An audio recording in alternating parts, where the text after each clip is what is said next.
Hello বন্ধুরা, কেমন আছো? আশা করি সবাই ভালো আছো।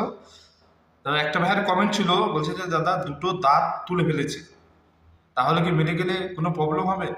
দেখো, তোমার দুটো দাঁত তুলে বলে কোনো অসুবিধা নেই। দাঁতের সংখ্যা মোটামুটি তুমি 29-30টা থাকতেই হবে, ঠিক আছে? আর দাঁত পরিষ্কার থাকতে হবে, ক্লিন থাকতে হবে, দাঁতে পোকা থাকলে কিন্তু হবে না, ঠিক আছে? দাঁতে যদি পোকা থাকে তাহলে কিন্তু মেডিকেল আনফিট করে দেবে। এর জন্য যেদিন তোমার মেডিকেল হবে তার কিছুদিন আগে দাঁতটাকে ভালো করে ক্লিন করে ওয়াশ করে তারপরে মেডিকেল করতে যাবে।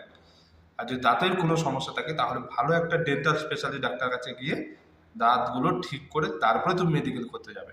তা না হলে কিন্তু মেডিকেলে পয়েন্ট পেয়ে যাবে, রিমেডিকেল দিয়ে দেবে তোমাকে, ঠিক আছে? কিংবা আনফিট করেও দিতে পারে।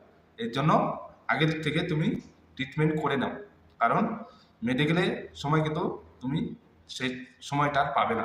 তার আগে থেকে তোমাকে ট্রিটমেন্ট করে নিতে হবে। বুঝতে পারলে?